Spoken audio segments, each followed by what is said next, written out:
Shalom Aleichem, c'est le prophète Vladimir Lobakou. Bienvenue à ce énième numéro où nous sommes en train de parler du rôle des prophètes. Mais en ce numéro, nous parlerons du rôle de prophète dans le Nouveau Testament, dans le contexte ecclésiologique, avec l'Église du temps de la fin. Quel est le rôle que devra assumer le prophète? Eh bien, un texte de la Bible que j'aimerais vous proposer, qui se retrouve dans le livre d'Éphésiens chapitre 4, verset 12, où la Bible nous fait comprendre qu'il est monté au ciel, il a emmené des captifs dont il a fait les uns comme apôtres, deuxièmement comme prophète, troisièmement comme évangéliste, quatrièmement comme pasteur et cinquièmement comme docteur.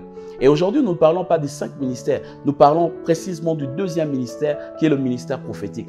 Vous allez constater avec moi que l'allusion que la Bible donne en termes des 5 ministères de la parole, cette allusion tourne un peu tout autour des 5 doigts de la main.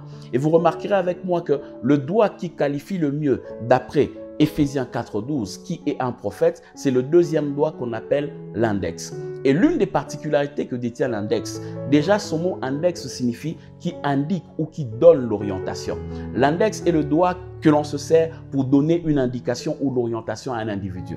Ainsi donc, il en est du ministère prophétique dans le Nouveau Testament. Le ministère prophétique a la responsabilité de canaliser le peuple de Dieu, donner la direction du chemin du salut ou de la vie au peuple de Dieu. Et une autre fonction que détient l'index, c'est que l'index est là aussi pour indexer. Indexer en français signifie pointer du doigt pour sermonner quelqu'un.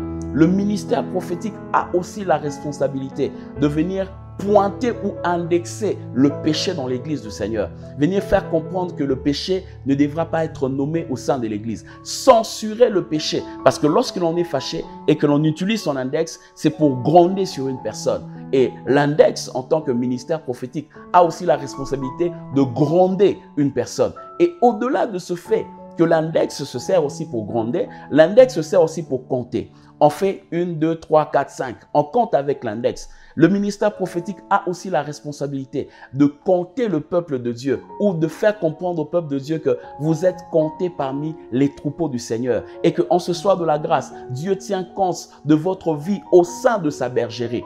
Le ministère prophétique est là pour veiller à ce que aucun membre qui se retrouve dans la bergerie de Dieu ne soit éloigné de cette bergerie avant que le Messie Jésus ne revienne pour prendre l'église. Voilà un peu d'une manière ramassée ce que constitue le rôle du ministère prophétique. Au-delà de cela, nous pouvons donner un autre texte de la Bible qui parle de la prophétie comme étant cette réalité qui vient pour consoler, édifier et instruire.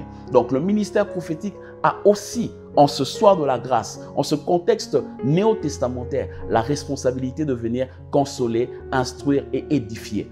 Ainsi donc, nous pouvons nous arrêter par ici aujourd'hui en ce numéro et la prochaine fois, par la grâce de Dieu, nous parlerons de quelque chose de si intéressant. Que le Seigneur vous bénisse. Shalom Aleichem.